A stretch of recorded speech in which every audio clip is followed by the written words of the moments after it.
अष्टावक्र के जन्म और शास्त्रार्थ का वृत्तांत। मुनीश्वर लोमेश ने कहा, राजन, उद्दालक के पुत्र श्वेत केतु इस पृथ्वी भर में मंत्र शास्त्र में पारंगत समझे जाते थे। यह निरंतर फूल फल से संपन्न रहने वाला आश्रम उन्हीं का है। आप इसके दर्शन कीजिए। इस आश्रम में महर्षि श्वेत केतु को मानवी के रूप में साक्षात सरस्वती देवी के दर्शन हुए थे। रोमेश जी ने कहा, उद्दालक मुनि का कहोड़ नाम से प्रसिद्ध एक शिष्य था। उसने अपने गुरुदेव की बड़ी सेवा की। इससे प्रसन्न होकर उन्होंने बहुत जल्द सब वेद पढ़ा दिए और अपनी कन्या सुजाता से भी उसे ब्याह दी। कुछ काल बीतने पर सुजाता गर्भवती हुई। वह गर्भ अग्नि के समान तेजस्वी था। एक दिन कहोड़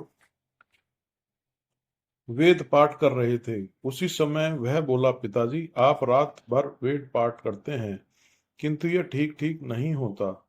शिष्य के बीच में इस प्रकार आक्षेप करने से पिता को बहुत क्रोध हुआ और उन्होंने उस उदरस्त बालक को श्राप दिया कि तू पेट में ही ऐसी टेढ़ी टेढ़ी बातें करता है, इसलिए 8 जगह से टेढ़ा उत्पन्न होगा। जब अष्टावक्र पेट में बढ़ने लगे तो सुजाता को बड़ी पीड़ा हुई और उसने एकांत में अपने धनहीन पति से धन लाने की प्रार्थना की। कहोड़ धन लाने के लिए राजा जनक के पास गए, किंतु वहां वाद करने में कुशल बंदी ने उन्हें शास्त्रार्थ में हरा दिया और शास्त्रार्थ के नियम के अनुसार उन्हें जल में डुबा दिया गया। जब उद्दालक को यह समाचार विदित हुआ तो उन्होंने सुजाता के पास जाकर सब बातें सुना दी और कहा कि तू अष्टावक्र से इस विषय में कुछ मत कहना। इसी से उत्पन्न होने के पश्चात अष्टावक्र को इसका कुछ पता न लगा। वे उद्दालक को ही अपना पिता समझते थे और उनके पुत्र श्वेत केतु को अपना भाई मानते थे। एक दिन जब अष्टावक्र की आयु 12 वर्ष की थी, वे उद्दालक की गोद में बैठे थे। उसी समय वहां श्वेत केतु आए और उन्हें पिता की गोद से खींचकर कहा, यह गोदी तेरे बाप की नहीं है। श्वेत केतु की इस कूटनीति से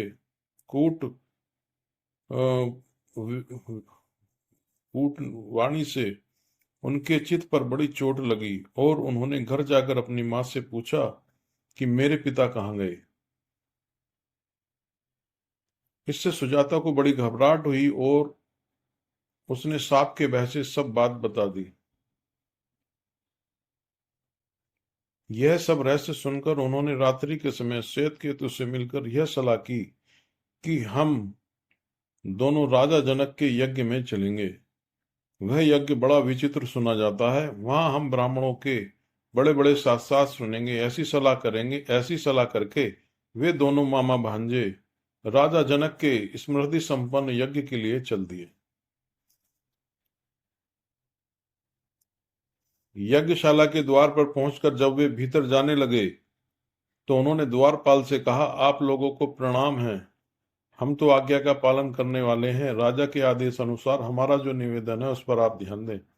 इस यज्ञशाला में बालकों की जाने की आज्ञा नहीं है। केवल वृद्ध और विद्वान ब्राह्मण ही इसमें प्रवेश कर सकते हैं। तब अष्टावक्र ने कहा, द्वारपाल, तुम मनुष्य अधिक वर्षों की उम्र होने से, बाल पक जाने से, धन से अथवा अधिक कुटुंबों से बड़ा नहीं माना जाता। ब्राह्मणों में तो वही बड़ा है जो वेद का वक्ता हो। ऋषियों ने ऐसा ही नियम बताया है। मैं इस राजसभा में बंदी से मिलना चाहता हूं। तुम मेरी ओर से यह सूचना महाराज को दे दो। आज तुम हमें विद्वानों के साथ शास्त्रार्थ करते देखोगे और वाद बढ़ जाने पर बंदी को परास्त हुआ पाओगे। द्वारपाल बोला, अच्छा, मैं किसी उपाय से आपको सभा में ले जाने का प्रयत्न करता हूं। किंतु वहां जाकर आपको विद्वानों के योग्य काम करके दिखाना चाहिए। ऐसा कहकर द्वारपाल उन्हें राजा के पास ले गया।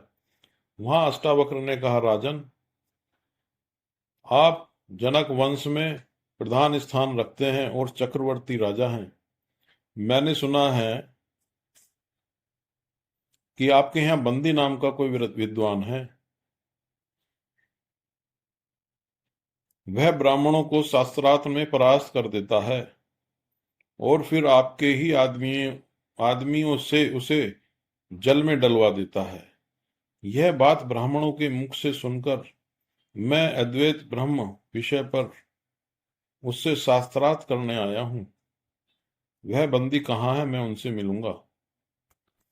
राजा ने कहा, बंदी का प्रभाव बहुत से वेद वेता ब्राह्मण देख चुके हैं। तुम उसकी शक्ति को न समझकर ही उसे जीतने की आशा कर रहे हो। पहले कितने ही ब्राह्मण आए, किंतु सूर्य के सामने जैसे तारे फीके पड़ जाते हैं, उसी प्रकार वे सभी उसके सामने हतप्रभ हो गए। इस पर अष्टावक्र ने कहा, मेरे जैसों से पाला नहीं पड़ा। इसी से वे सिंह के समान निर्भय होकर बातें करता है, किंतु अब मुझसे परास्त होकर वह उसी प्रकार मूक हो जाएगा जैसे रास्ते में टूटा हुआ रथ जहां का तहां पड़ा रहता है। तब राजा ने अष्टावक्र की परीक्षा करने के विचार से कहा, जो पुरुष 30 अवयव, 12 अंश, 24 पर्व और 308 हारों वाले पदार्थ को जानता है, वह बड़ा विद्वान है। यह सुनकर अष्टावक्र बोले, जिसमें पक्ष रूप 24 पर्व, ऋति रूप 6 नाभि, मास रूप 12 अंश और दिन रूप 364 आ रहे हैं, वह निरंतर घूमने वाला संवत्सर स्वरूप काल चक्र आपकी रक्षा करे। ऐसा यथार्थ उत्तर सुनकर राजा ने ये प्रश्न किए, सोने के समय कौन नेत्र नहीं मूंदता, यानी कि आंखें बंद नहीं करता। जन्म लेने के बाद किसमें गति नहीं होती, हृदय किसमें नहीं है और वेग से कौन बढ़ता है। अष्टावक्र ने कहा, मछली सूतने के समय नेत्र नहीं मूंदती, अंडा उत्पन्न होने पर भी चेष्टा नहीं करता, पत्थर में हृदय नहीं है और नदी वेग से बढ़ती है। यह सुनकर राजन ने कहा, आप तो देवताओं के समान प्रभाव वाले हैं। मैं आपको मनुष्य नहीं समझता, आप बालक भी नहीं हैं। मैं तो आपको वृद्ध ही मानता हूँ। वाद विवाद करने में आपके समान कोई नहीं है, इसलिए मैं आपको मंडप का द्वार सौंपता हूँ और यही वह बंदी है। तब अष्टावक्र ने बंदी की ओर घूमकर कहा, आपको अतिवादी मानने वाले बंदी, तुमने हारने वालों को जल में डुबाने का नियम कर रखा है, किंतु मेरे सामने तुम बोल नहीं सकोगे। जैसे प्रलयकालीन अग्नि के निकट नदी का प्रवाह सूख जाता है, उसी प्रकार मेरे सामने तुम्हारी वाद शक्ति नष्ट हो जाएगी। अब तुम मेरे प्रश्नों का उत्तर दो और मैं तुम्हारी बातों का उत्तर देता हूँ। राजन, जब भरी सभा में अष्टावक्र ने क्रोध के साथ गरज कर इस प्रकार ललकारा, तो बंदी ने कहा, अष्टावक्र, एक ही अग्नि अनेक प्रकार से प्रकाशित होता है। एक सूर्य सारे जगत को प्रकाशित कर रहा है। शत्रुओं का नाश करने वाला देवराज इंद्र एक ही वीर है तथा पितरों का ईश्वर यमराज भी एक ही है। अष्टावक्र, इंद्र और अग्नि ये दोनों देवता हैं। नारद और पर्वत ये देव ऋषि भी दो हैं। दो ही अश्विनी कुमार हैं। रथ के पहिए भी दो होते हैं। और विधाता ने पति और पत्नी ये सहचर भी दो ही बनाए हैं। बंदी, यह संपूर्ण प्रजा कर्म वश 3 प्रकार से जन्म धारण करती है। सबका कर्म का प्रतिपादन भी 3 वेद ही करते हैं। अध्वर्जुन भी प्रातः, मध्याह्न और साय, इन तीनों समय का यज्ञ का अनुष्ठान करते हैं। कर्म अनुसार प्राप्त होने वाले भोगों के लिए स्वर्ग, मृत्यु और नरक, ये लोक भी तीन ही हैं, और वेदों में कर्मजन्य ज्योतियां भी तीन प्रकार की हैं।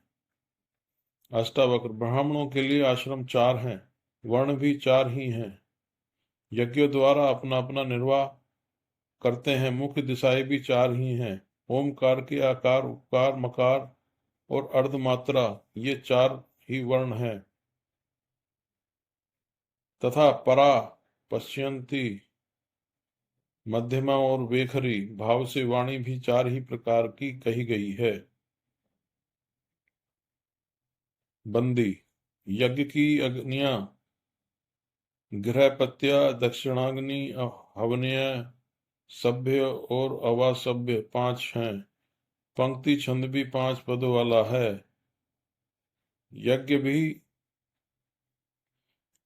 अग्निहोत्र, दर्श, पौष मास, चतुर्मास और सोम पांच ही प्रकार के हैं। इंद्रिया पांच हैं। वेदों में पंचशिखा वाली अप्सराएं भी पांच हैं, तथा संसार में पवित्र नदी भी पांच ही प्रसिद्ध हैं। अष्टावक्र, कितने ही इस प्रकार कहते हैं कि अग्नि का आधान करते समय दक्षिण में गाय 6 ही देनी चाहिए।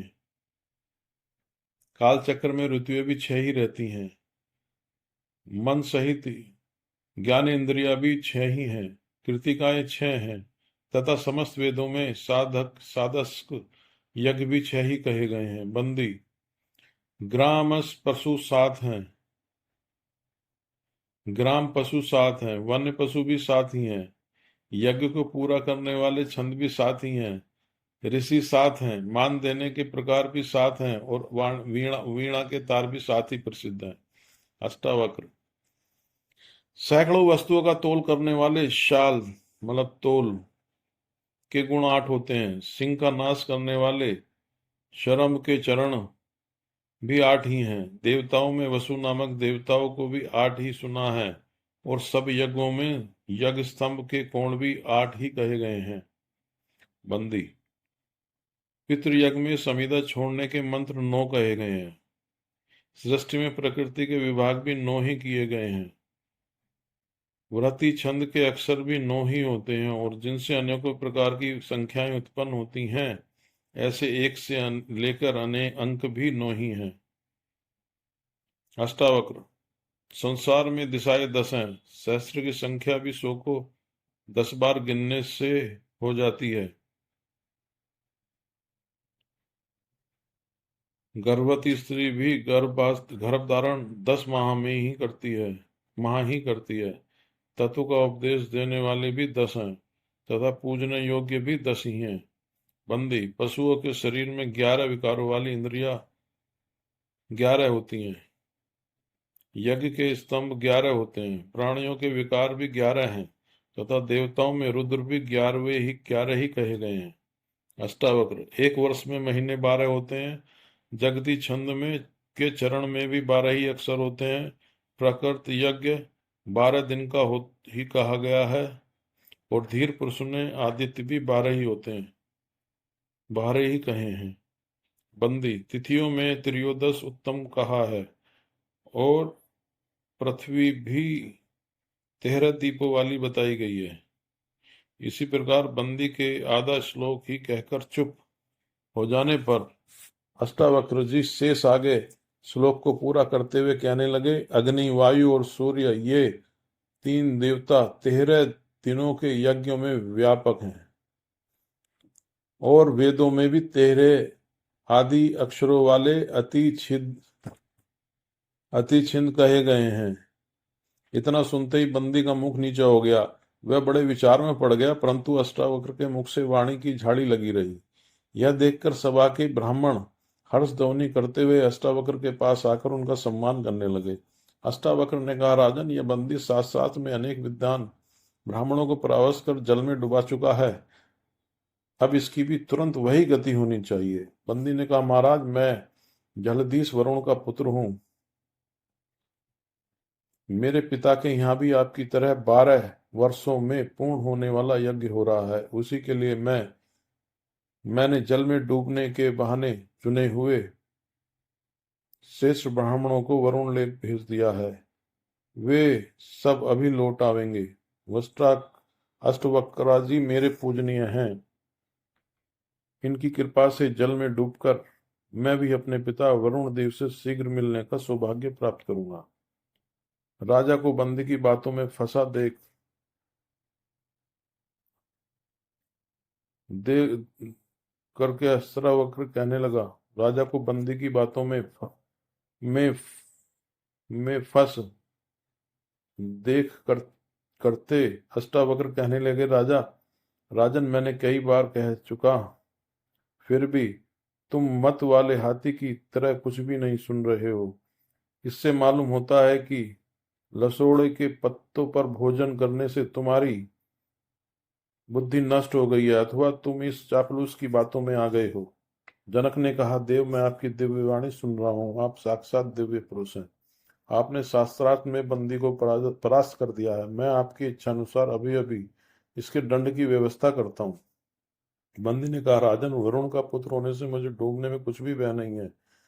ये अष्टावक्र भी बहुत दिनों से डूबे हुए अपने पिता कहोड़ का भी दर्शन करेंगे। लोमेश जी कहते हैं, सभा में इस प्रकार बातचीत हो रही थी कि समुद्र में डुबाए हुए सभी ब्राह्मण वरुण देव से सम्मानित होकर जल से बाहर निकल आए और राजा की जनक की सभा में आ पहुंचे। उनमें से कहोड़ ने कहा, मनुष्य ऐसे ही कर्मों के लिए पुत्रों की कामना करते हैं।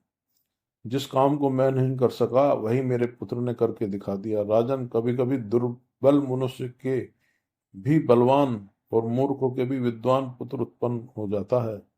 इसके पश्चात बंदी भी राजा जनक की आज्ञा लेकर समुद्र में कूद पड़ा।